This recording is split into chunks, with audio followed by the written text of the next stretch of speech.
Hello, வணக்கம், hi. நான் தான் ஸ்டாக்கர்.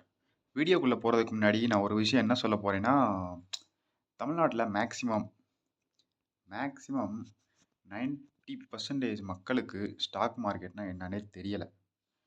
மீதி 10% இருக்கிற மக்களுக்கு அதுல எப்படி என்ன செய்யணும்னு தெரியல. ஒரு சில விஷயம் அவங்களுக்கு தெரியும். பட் ஒரு சில விஷயம் என்ன பண்ணணும், ஏது பண்ணணும்னு அவங்களுக்கு தெரியல. ஸோ, இத சொல்லி நான் என்ன தெரிஞ்சுக்க சொல்ல வரேன்னா, இந்த வீடியோவ கண்டிப்பா ஷேர் பண்ணுங்க நீங்க பார்த்துருந்தீங்கன்னா. மத்தவங்களுக்கு தெரியணும்னு நெனைக்க வைங்க. தெரிஞ்சா தான் அவங்களோட மணி வந்து எப்படி எங்க வந்து அதிகமா ரிட்டர்ன் கிடைக்கும். அவங்க ஒரு ரூ. 1,00,000 இன்வெஸ்ட் பண்றாங்கன்னா, அந்த 1,00,000 எங்க போட்டா அவங்களுக்கு நெறையா காசு ஒரு 4 வருஷம், 5 வருஷம் கழிச்சு எங்க கிடைக்கும், அதிகமா கிடைக்கும் அப்படின்னு அவங்களுக்கு தெரியணும். அவங்க போடுறாங்க, போடலங்கிறது வேற விஷயம்.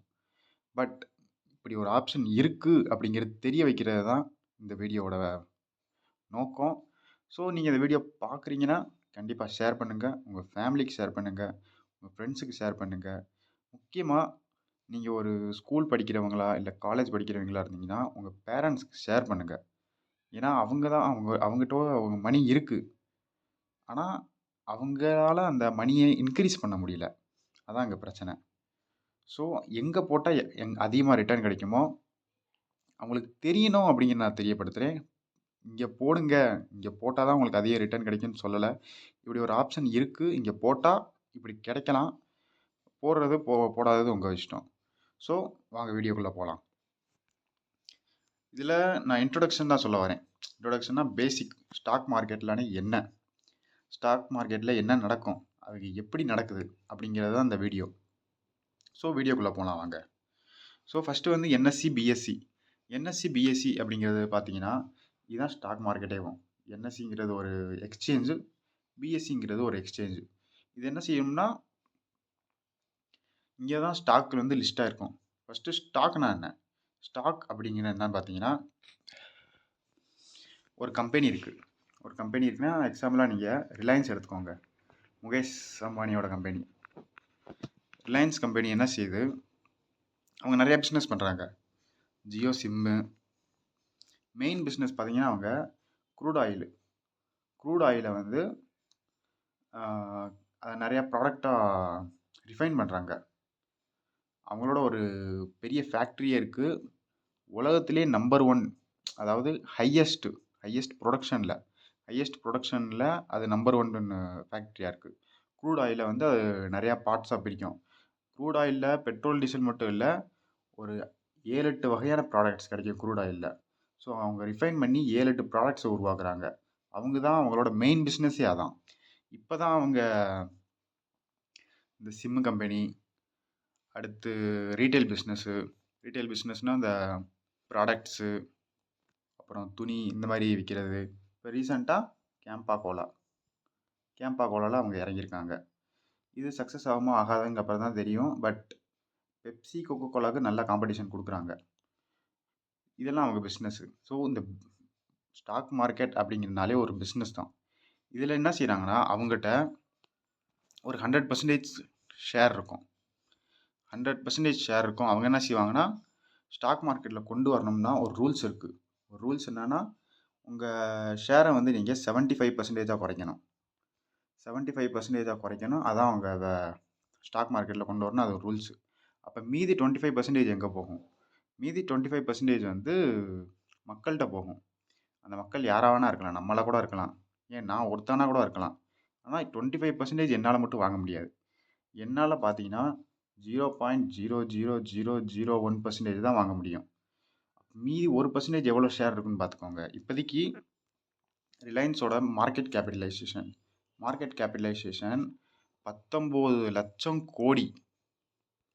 19,00,000 கோடி. இப்ப அதோட ஷேர் பிரைஸ் வந்து 1,400 அரவுண்ட் இருக்கு. 1,400 மேல இருக்கிற நம்பரால நம்ம டிவைட் பண்ணோம்னா, அப்ப அந்த கம்பெனியோட ஷேர் அவ்வளோ இருக்கு. அது எவ்வளோன்னு டிவைட் பண்ணா தான் தெரியும். நீங்க அத டிவைட் பண்ணி பார்த்துக்கோங்க, எவ்வளோ ஷேர் இருக்குன்ட்டு. அப்ப நான் என்னால ஒரே ஒரு ஷேர் ரூ. 1,400 வாங்குறேன்னா, அந்த ஷேர் வந்து நான் எத்தனை பெர்சன்டேஜ் ஹோல்ட் பண்றேன்னு பார்த்துக்கோங்க. இப்போதைக்கு முகேஷ் அம்பானி அவங்களோட ஃபேமிலி வந்து அரவுண்ட் 51% ஹோல்ட் பண்றாங்க. அவங்ககிட்ட தான் 51% இருக்கு. 51%னா 19,00,000 கோடியில கிட்டத்தட்ட அவங்க ஒரு 9 லட்சம் கோடி அவங்க தான் வச்சுருக்காங்க. பார்த்துக்கோங்க. அவங்க பேங்க் அக்கவுண்ட்டில் இல்லை, ஸ்டாக் மார்க்கெட்டில் 9 லட்சம் கோடி அவங்ககிட்ட இருக்குது. அவங்க விற்கணும்னு நினச்சாங்கன்னா அப்போ தான் அவங்க பேங்க் அக்கௌண்ட்டில் அது வரும். மற்றபடி ஷேர் வந்து மேலே கீழே இறங்கிக்கிட்டே இருக்கும். 1400 இருக்குது, 1300 வரலாம், 1200 வரலாம். அப்போ அதே மாதிரி அவங்க ஷேர் ப்ரைஸ் மேலே கீழே இறங்க மார்க்கெட் கேப்பும் மேலே கீழே இறங்கும். ஸோ அது எப்படி உருவாகிறது, என்எஸ்சி பிஎஸ்சிக்குள்ளே அது எப்படி வருது அப்படின்னு பார்த்தீங்கன்னா ஐபிஓ வழியாக வரும். ஐபிஓனா ஒரு புது கம்பெனி. ரீசெண்டாக வந்து நீங்கள் ஸ்விக்கியை எக்ஸாம்பிள் வச்சுக்கலாம். ஸ்விக்கி வந்து முன்னாடி ஷேர் மார்க்கெட்டில் கிடையாது, ரீசெண்டாக தான் வந்துச்சு. அது ஐபிஓ வழியாக எப்படி வருதும் அப்படின்னு பாருங்கள். ஃபஸ்ட்டு வந்து ஐபிஓ வழியாக எப்படி வரும்னா, ஒரு சில கம்பெனி என்னன்னு பார்த்தீங்கன்னா ஐபிஓ வர்றதுக்கு முன்னாடியேவும், நான் அதில் என்ன சொன்னேன், 100% வந்து ரிலையன்ஸ்ட்டு இருந்துச்சுன்னா அவங்க ஷேர் மார்க்கெட்டுக்குள்ளே வந்தோடனே 25% குறைக்கணும். அதாவது அவங்க 25% விற்கணும், இல்லாட்டி அவங்க ஷேர் அதிகமாக்கணும். உங்களுக்கு இந்த கான்செப்ட் கொஞ்சம் புரியற கஷ்டமாக இருக்கும், பட் இந்த எக்ஸாம்பிளை பார்த்தீங்கன்னா உங்களுக்கு கண்டிப்பாக புரியும். இதை பாருங்கள். இப்போ ரிலையன்ஸ்ட்டு வந்து 80% ஷேர் இருக்குது. மீதி 20% அவங்க என்ன செஞ்சுருக்காங்க, ஷேர் மார்க்கெட்டில் வர்றதுக்கு முன்னாடியேவும் 20% வேறு யாருக்கும் விற்றுருக்காங்க. ப்ரீ ஐபிஓ இன்வெஸ்டர் அப்படின்னு சொல்லலாம். அதாவது ஷேர் மார்க்கெட்டில் வர்றதுக்கு முன்னாடியேவும் 20% அவங்க யாருக்கிட்ட விற்றுருக்காங்க. ஸோ 2 வகையாக ஐபிஓ வரும். 2 வகையாக வரும்னா fresh issue only, OFS and fresh issue. இது ரெண்டுக்கும் என்ன வித்தியாசம் அப்படின்னு பார்த்தீங்கன்னா, ஃப்ரெஷ் இஷ்யூ அப்படின்னு என்னென்னு பார்த்தீங்கன்னா, ப்ரொமோட்டர் வந்து அவங்ககிட்ட ஒரு 80 ஷேர் இருக்குது. நான் இப்போ ஒரு 100 ஷேர் கான்செப்ட் வச்சுருக்கேன், எக்ஸாம்பிள் வச்சுருக்கேன். 100 ஷேரில் 20 ஷேர் முன்னாடியே விற்றுட்டாங்க, 80 ஷேர் வந்து ரிலையன்ஸ்ட்டு இருக்குது. இங்கே என்னதுன்னா இது ஒரு டைப்பு, இந்த ஒரு டைப்பில் ஐபிஓ வரலாம், இல்லாட்டி இந்த ஒரு டைப்பில் ஐபிஓ வரலாம். ஃபஸ்ட்டு டைப்பில் ஐபிஓ எப்படின்னு பார்த்தீங்கன்னா 80 ஷேர் இருக்குது.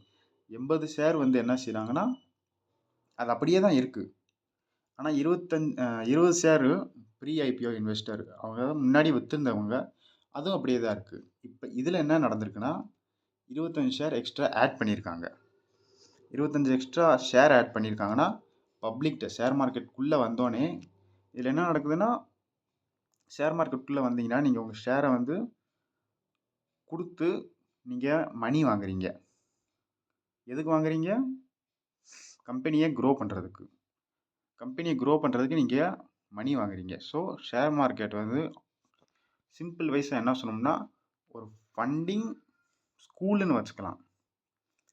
நீங்கள் என்ன செய்றீங்க, நீங்கள் ஒரு கம்பெனி வச்சுருக்கீங்க, உங்கள்கிட்ட ஃபண்டு இல்லை, நீங்கள் ஆனால் உங்கள் கம்பெனி பிஸ்னஸ் ஒரு மாதிரி நல்லா இருக்குன்னா ஷேர் மார்க்கெட்டில் வந்து பார்க்கலாம். இங்கே வந்து ஃபண்டு வாங்கலாம், ஃபண்டு வாங்கி உங்கள் கம்பெனியை க்ரோ பண்ணலாம். ஸோ ஃபண்டு வாங்கி உங்கள் கம்பெனியை க்ரோ பண்ணுறது தான் ஷேர் மார்க்கெட்டு.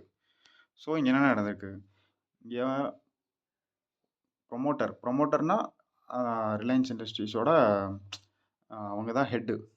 அவங்ககிட்ட 80 ஷேர் இருக்குது, 20 ஷேர் அப்படியே தான் இருக்குது.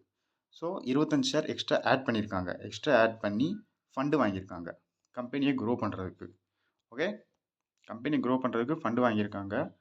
ஆனால் இங்கே என்ன செஞ்சுருக்காங்கன்னா, ஃபண்டு வாங்கினதுனால ஷேர் அதிகமாக இருக்குது. ஷேர் அதிகமானதுனால அவங்களோட பெர்சன்டேஜ் குறைஞ்சி போச்சு. அவங்கள்ட்ட முன்னாடி 80% கண்ட்ரோல் இருந்துச்சு. ஷேர் பப்ளிக் ஷேர் வந்து அதிகமாகிடுச்சு, ஃபண்டு வாங்கினதுனால அவங்களோட பெர்சன்டேஜ் குறைஞ்சி போச்சு. இன்னொன்று, மற்ற ஐபிஓ எப்படி இருக்கும் அப்படின்னு பார்த்தீங்கன்னா ஓஎஃப்எஸ் அண்டு ஃப்ரெஷ் இஷ்யூவில் இருக்கும். ஓஎஃப்எஸ் அண்டு ஃப்ரெஷ் இஷ்யூனா, ஓஎஃப்எஸ்னா ஆஃபர் ஃபார் சேல். ப்ரொமோட்டர் வந்து என்ன பண்ணுறாங்கன்னா அவங்களோட ஷேரை வந்து விற்கிறாங்கன்னா இந்த பட்சத்தில் என்ன ஆகும்னா அவங்களோட ஷேரை வந்து விற்றுட்டு அவங்க மணியை வந்து அவங்களே வச்சுக்கிருவாங்க. இங்கே என்ன நடக்கும், அவங்க ஷேரை வந்து குறைச்சிக்கிறாங்க. ஷேரை குறைக்கல, பெர்சன்டேஜ் குறைஞ்சிரும். அது வந்து டைல்யூஷன் அப்படின்னு சொல்லுவாங்க, ஷேர் டைல்யூஷன். ஒரு ஃபண்டு வாங்கி இதை கூட்டிக்கிறது, ஷேரை கூட்டினா அவங்களோட பெர்சன்டேஜ் குறையும். ஸோ இதான் ஃப்ரெஷ் இஷ்யூ. ஓஎஃப்எஸில் அவங்களோட ஷேரை விற்றுட்டு இங்கே என்ன செஞ்சுருக்காங்கன்னா ப்ரொமோட்டர் 70 இருக்குது, ப்ரொமோட்டர்கிட்ட 80 இருக்குது. இங்கே 80 இருக்குது, இங்கே 70 இருக்குது. ஸோ அவங்க வந்து என்ன செஞ்சுருக்காங்கன்னா விற்றுருக்காங்க ஷேரை. 10 ஷேர் விற்றதில் அவங்களுக்கு என்ன ப்ராஃபிட் கிடச்சிருக்கோ அது அவங்க பேங்க்கில் போயிடும், அது அவங்க சொந்த செலவு. மீதி என்ன செஞ்சுருக்காங்க, 25 ஷேர் வந்து எக்ஸ்ட்ரா ஆட் பண்ணியிருக்காங்க. அது வந்து பிஸ்னஸில் செலவில் போகும். பிஸ்னஸ் செலவில் மட்டும்தான் அதை யூஸ் பண்ணணும், வேறு எதுலேயும் யூஸ் பண்ணக்கூடாது. ஓனர் வந்து அவங்க வீட்டுக்கு எடுத்து போக முடியாது. அந்த ஃபண்டு வாங்கினது அவங்க பிஸ்னஸ் க்ரோ பண்ணுறதுக்கு, அவங்க சொந்த செலவுக்கு இல்லை. ரீசெண்டாக ஒரு ஃப்ராடு நடந்துச்சு. அதை ஒரு தனி வீடியோவில் நான் கவர் பண்ணுவேன், நீங்கள் அதை கண்டிப்பாக பாருங்கள். ஸோ அடுத்து போவோம் பாருங்கள். இந்த ஃபோட்டோ யாருன்னு பார்த்தீங்கன்னா, இவரை கண்டிப்பாக நீங்கள் யாருன்னு பார்த்துருப்பீங்க. ஆமாம், இவர் தான் மார்க் ஜக்கர்பர்க், ஃபேஸ்புக்கோட கம்பெனி. ஃபேஸ்புக் கம்பெனியோட சிஇஓ, ஃபவுண்டரு இவர் தான், தளபதி எல்லாம். ஸோ இங்கே என்ன நடந்திருக்குன்னா, இவங்க 3 பேர் சேர்ந்து ஒரு கம்பெனி நடத்திருக்காங்க. இவங்க 3 பேர், இவங்க 3 பேர், வேறு எந்த கம்பெனியும் இல்லை, ஃபேஸ்புக் தான். ஸோ சோஷியல் நெட்வொர்க் அப்படின்னு ஒரு மூவி வந்துச்சு. இவங்க தான் அவங்களோட கேரக்டரை வந்து ப்ளே பண்ணியிருக்காங்க. இவங்க 3 பேர் இந்த கேரக்டரை ப்ளே பண்ணியிருக்காங்க. ஸோ இதில் உங்களுக்கு நான் இந்த ஃபோட்டோ ஏன் காமிக்கிறேன்னா, இதில் லைட்டாக ஒரு சில மாதிரி லைட்டாக உங்களுக்கு இந்த படம் பார்த்துருந்தீங்கன்னா, இல்லை பார்க்குறீங்கன்னா, உங்களுக்கு ஷேர் மார்க்கெட்டு இந்த டைல்யூஷனை பற்றி உங்களுக்கு கண்டிப்பாக புரியும். டைல்யூஷன்னா இவங்க என்ன செஞ்சிருப்பாங்கன்னா, மார்க் ஜக்கர்பர்க்கு அவங்களுக்கு ஃபண்டு வேணும் ஃபேஸ்புக்கு க்ரோ பண்ணுறதுக்கு. ஸோ ஃபண்டு வாங்குறதுக்கு ஒரு இன்வெஸ்டர்கிட்ட போகிறாங்க. அவங்க ஷேர் மார்க்கெட்டில் போகல, ஒரு இன்வெஸ்டர்கிட்ட போகிறாங்க. அதாவது இங்கே 20% ப்ரீ ஐபிஓ இன்வெஸ்டர் அப்படின்னு பார்த்தீங்களா, அந்த மாதிரின்னு வச்சுக்கோங்க. ஃபஸ்ட்டு 80% வந்து மார்க் ஜக்கர்பர்க்டையும் அவரோட ஃப்ரெண்டு, இவர் தான் அவர் ஃப்ரெண்டு, எடார்டோ ஷாவரின் அப்படின்னு சொல்லுவாங்க. ப்ரொனவுன்சியேஷன் கொஞ்சம் தப்பாக இருந்தால் அட்ஜஸ்ட் பண்ணிக்கோங்க. இவர் தான் அவர் ஃப்ரெண்டு. இவர்கிட்ட ஒரு ஸ்டேக் இருந்துச்சு, இவர்கிட்ட ஒரு ஸ்டேக் இருந்துச்சு மார்க் ஜக்கர்பர்க்கிட்ட. ஸோ இந்த இடத்துல என்ன நடந்துச்சுன்னா படத்தில், ஃபஸ்ட்டு வந்து இது அவர் ஃப்ரெண்டுன்னு வச்சுக்கோங்க. இது அவர் ஃப்ரெண்டு, இது மார்க் ஜக்கர்பர்க்கு. ஃப்ரெண்டு ஒரு ஸ்டேக் வச்சுருக்காரு, அவர்கிட்ட ஒரு பெர்சன்டேஜ் கணக்கில் இருக்குது. மார்க் ஜக்கர்பர்க்கிட்ட ஒரு பெர்சன்டேஜ் கணக்கில் இருக்குது. ஸோ அவங்க என்ன செய்கிறாங்கன்னா, ஒரு பெரிய இன்வெஸ்டர்கிட்ட போய் ஃபண்டிங் கேட்குறாங்க. எதை காமிச்சு? அவங்களோட அந்த ஃபேஸ்புக்கோட பேஜை காமிச்சு அவங்க வந்து ஃபண்டிங் ஆட் பண்ணியிருக்காங்க. ஃபண்டிங் ஆட் பண்ணனால ப்ரொமோட்டரோட பெர்சன்டேஜ் வந்து குறைஞ்சி போச்சு.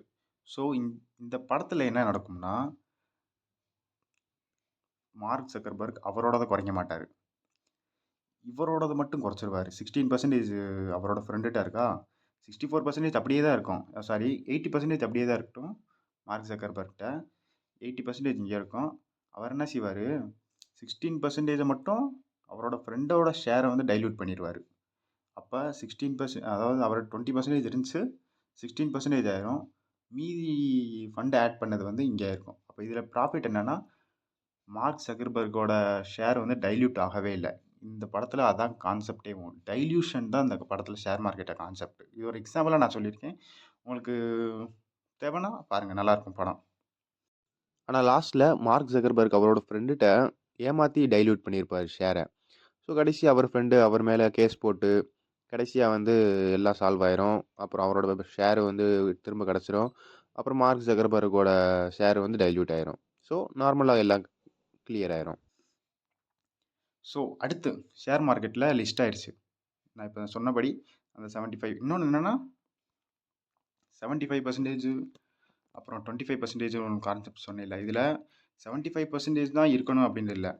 ஸ்டார்டிங்கில் 90% வச்சுருப்பாங்க. பட் உங்களுக்கு டைம் கொடுப்பாங்க ஷேர் மார்க்கெட்டில், எக்ஸ்சேஞ்சு என்எஸ்சி பிஎஸ்சி டைம் கொடுப்பாங்க. நீங்கள் ஒரு 2 வருஷம் 3 வருஷத்தில் இந்த 90ங்கிறத 75ல் கொண்டு வந்துடணும் அப்படின்ட்டு. இன்னொன்று என்னென்னா 75 தான் இருக்கணும்னு இல்லை, அவங்க 60 கொண்டு வந்துடலாம், 50 கொண்டு வந்துடலாம். ஏன் அவங்க மொத்தமாக விற்றுட்டு கூட காலி வந்துட்டு கூட ஊராக கிளம்பிடலாம். பட் அது ஒரு லிமிட் தான். லிமிட் தானா கொஞ்சம் கொஞ்சமாக தான் அவங்களால செய்ய முடியும். உடனே எல்லாம் ஓடி போயிட்டாங்கன்னு வைங்க. இப்போ ஸ்விக்கி வந்து லிஸ்ட் ஆச்சு. ஸ்விக்கி வந்து ஒரு எக்ஸாம்பிளாக எனக்கு எவ்வளோ இருந்திரல, எக்ஸாம்பிளாக ஒரு 50%ல் அவங்க ஷேர் இருக்குன்னு வைங்களேன்.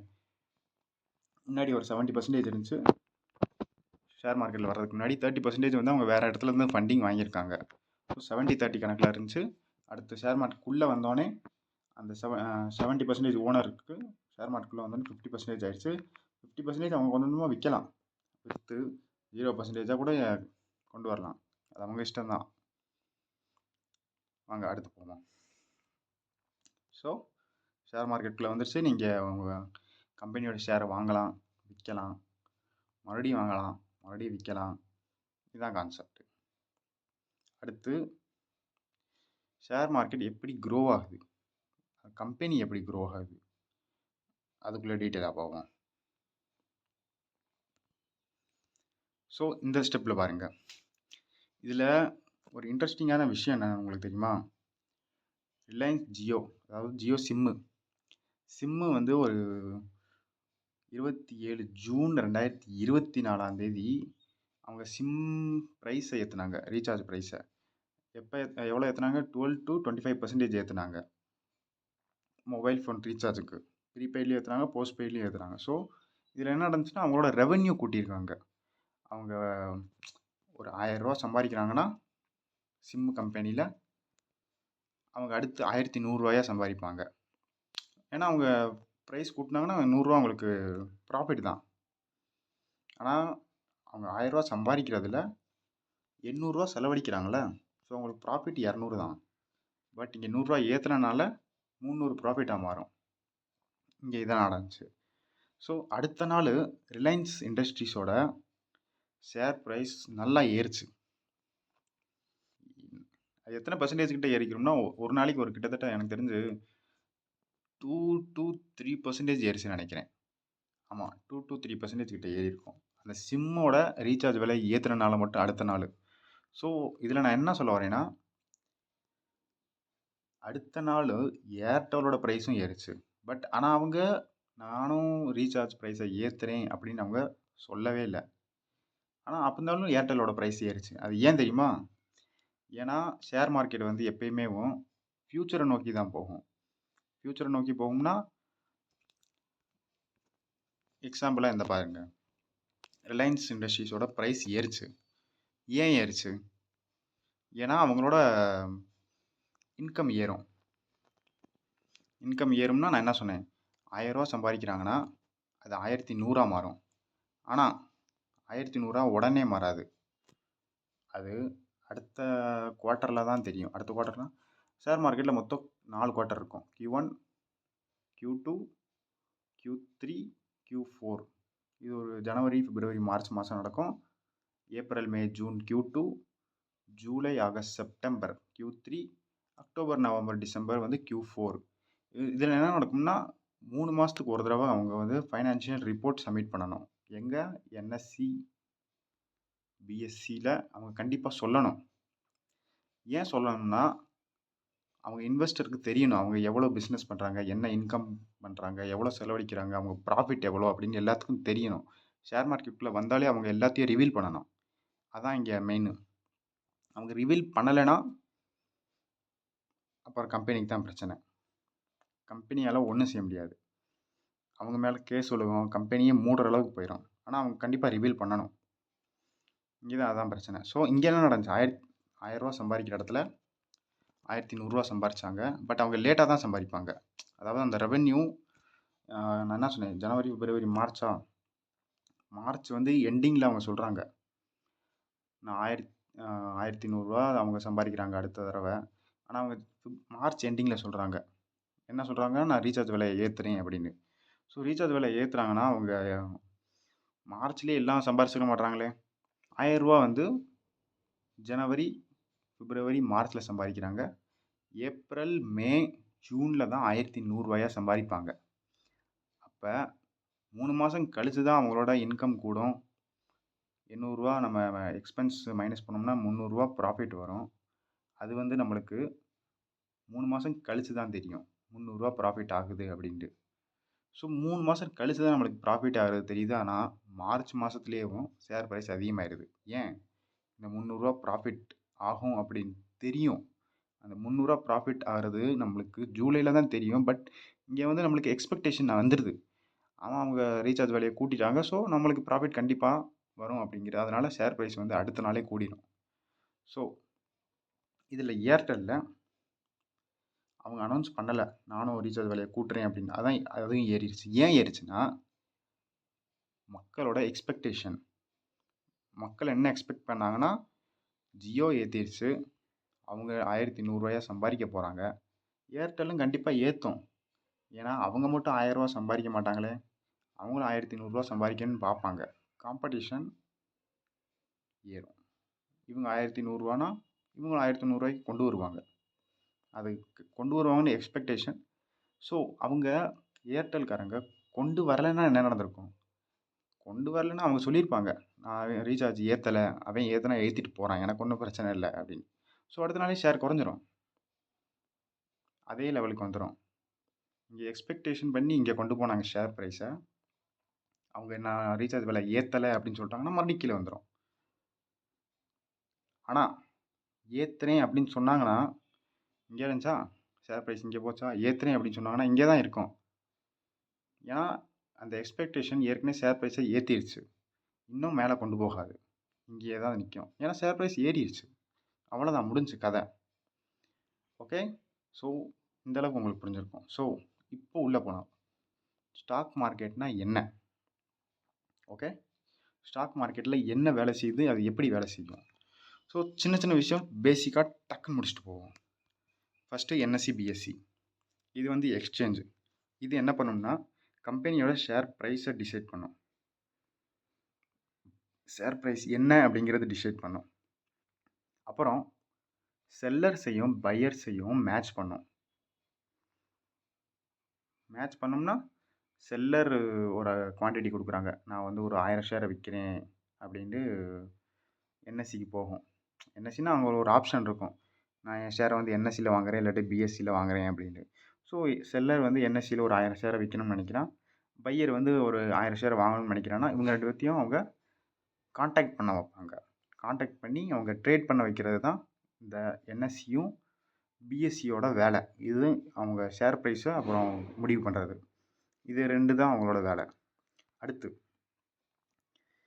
ஸோ எந்த ஃபைனான்ஸ் மார்க்கெட்லனாலும் கவர்மெண்ட் கண்டிப்பாக இருப்பாங்க. ஸோ மினிஸ்ட்ரி ஆஃப் ஃபைனான்ஸ்க்கு அண்டரில் கவர்மெண்ட்டுக்கு அண்டரில் செபி அப்படிங்கிற ஒரு இன்ஸ்டிடியூஷன் இருக்குது. செபிங்கிற இன்ஸ்டிடியூஷன் என்னன்னு பார்த்தீங்கன்னா, இந்த எக்ஸாம்பிள் பாருங்கள். இது பேங்க்கு, எஸ்பிஐ, ஐசிஐசிஐ பேங்க்கு, கோட்டக் பேங்க்கு, ஹெச்டிஎஃப்சி பேங்க்கு, இதுக்கெல்லாம் தளபதி யாருன்னு பார்த்தீங்கன்னா, நம்ம ரிசர்வ் பேங்க், ஆர்பிஐன்னு எல்லாம் கேள்விப்பட்டிருப்பீங்க. பேங்க் ஏதாவது ஃப்ராட் பண்ணுச்சுன்னா ஆர்பிஐ வந்து அதுக்கு சொல்யூஷன் கொடுக்கும். என்ன நடந்துச்சு, என்ன நடக்காது அப்படிங்கிற எல்லாம் அதை தான் பார்க்கும். ஆர்பிஐ தான் பார்க்கும். ஃப்ராட் நடந்துச்சா நடக்கலையா அப்படிங்கிற இன்வெஸ்டிகேஷன் எல்லாம் பண்ணுறது ஆர்பிஐ தான். ஸோ ஸ்டாக் மார்க்கெட்டுக்கும் தளபதினு ஒரு ஆள் இருக்காப்புல. அவர் தான் செபி.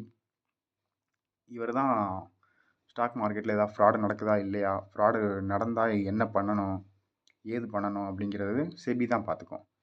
ஸோ இது ஒரு ஆர்பிஐக்கு ஈக்குவல்னு வச்சுக்கோங்க. ஆர்பிஐ வந்து பேங்க் கண்ட்ரோல் பண்ணும், செபிங்கிறது ஸ்டாக் மார்க்கெட்டில் இருக்கிற இதை கண்ட்ரோல் பண்ணும். ஸோ செபி எதெல்லாம் கண்ட்ரோல் பண்ணும் அப்படின்னு பார்த்தீங்கன்னா, எக்ஸ்சேஞ்ச் வந்து என்எஸ்சி இருக்குது, பிஎஸ்சி இருக்குது, எம்சிஎக்ஸ் இருக்குது. எம்சிஎக்ஸ் அப்படின்னு என்னன்னு பார்த்தீங்கன்னா, கோல்டு, சில்வர் இந்த மாதிரி அதெல்லாம் ட்ரேட் பண்ணும். அது ஒரு தனி வீடியோவில் சொல்கிறேன், அதை பாருங்கள். அடுத்து புரோக்கர்ஸ் நிறைய பேர் இருக்காங்க. நீங்கள் கேள்விப்பட்டிருப்பீங்க. ஜீரோதா, ஐசிஐசிஐ செக்யூரிட்டிஸு, க்ரோ நிறையா கேள்விப்பட்டிருக்கீங்க. ஆடெல்லாம் நிறையா வரும். இந்த மாதிரி நிறையா புரோக்கர்லாம் இருப்பாங்க. அப்புறம் மியூச்சுவல் ஃபண்ட் ஆடெல்லாம் பார்த்துருப்பீங்க. சஹி ஹை அப்படின்னு கடைசியில் வரும், ஒரு க்ரீன் கலர் சிம்பிளில். எம்எஸ் தோனி, சச்சின் தெண்டுல்கர்லாம் ஆடில் வருவாங்க. அது மியூச்சுவல் ஃபண்டு. இன்வெஸ்டர்ஸ்னால் நம்ம வருவோம். ரீட்டைல் தான் நம்ம. ஹை நெட்வொர்த் இண்டிவிஜுவல், அதாவது ஒரு பெரிய கோடீஸ்வரர்.